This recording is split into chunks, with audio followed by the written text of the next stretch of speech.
খেতিৰ দিহা।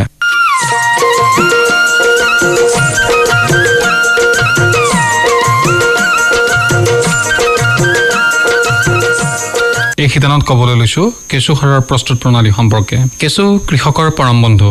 কেঁচুৱে মাটিৰ উৰ্বৰতা বৃদ্ধিৰ জৰিয়তে শস্যৰ উৎপাদন বৃদ্ধিত গুৰুত্বপূৰ্ণ ভূমিকা গ্ৰহণ কৰে। শস্যভূমিত বায়ুৰ চলাচলত সুচল কৰি দিয়ে।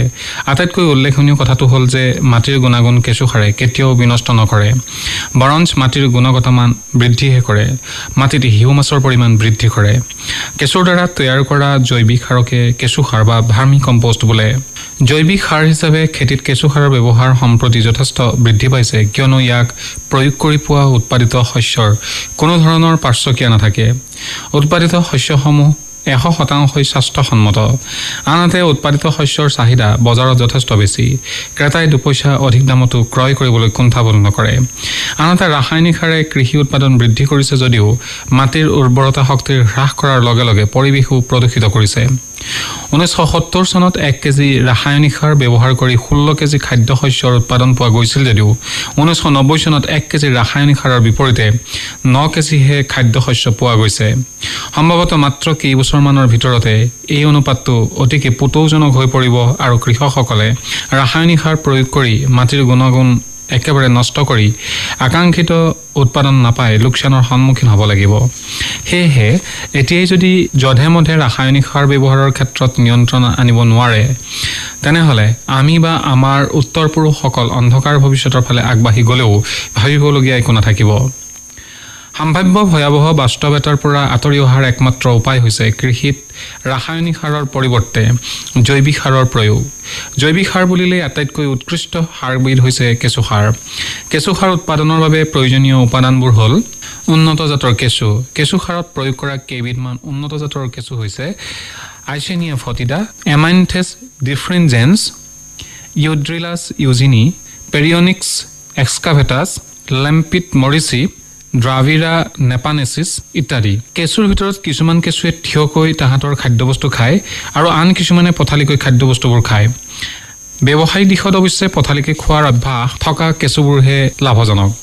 কেঁচু সাৰ অতি কম দিনতে প্ৰস্তুত হৈ উঠে। গ্ৰীষ্মকালত 80 পৰা 90 দিনত, বাৰিষা কালত 70 পৰা 80 দিনত আৰু শীতকালত 105 পৰা 120 দিনত প্ৰস্তুত হয়। কেঁচু সাৰ প্ৰস্তুতিৰ বাবে লাগতিয়াল উপাদানবোৰ হ'ল সতেজ গোবৰ, বাঁহৰ সৰাপাত, কৃষিজাত বিভিন্ন জৈৱিক আৱৰ্জনা যেনে শস্যৰ অৱশিষ্ট অংশ অৰ্থাৎ কবি, আলু ইত্যাদিৰ পেলনীয়া অংশ, পচা খেৰ, বিভিন্ন অপতৃণ, মেটেকা, গছ লতা, পানী কলম আদি, লগতে কিছু পৰিমাণৰ মাটি আৰু উৎকৃষ্ট প্ৰজাতিৰ কেঁচু। কৃষকে কেঁচুৰ খাদ্যৰ বাবে বাঁহৰ সৰাপাত অতি যথেষ্ট পৰিমাণে পাব পাৰে, কিয়নো 1 হেক্টৰ জোৰা বাঁহৰ বাগান এখনৰ পৰা বছৰি 6 পৰা 8 টন সৰাপাত পোৱা যায়। কেঁচু সাৰ প্ৰস্তুতিৰ বাবে বেলেগ মাটিৰ আৱশ্যক নহয়। প্ৰয়োজন হ'লে দুশাৰী বাঁহৰ মাজৰ উপযুক্ত ঠাই এটুকুৰা বাছি লওক।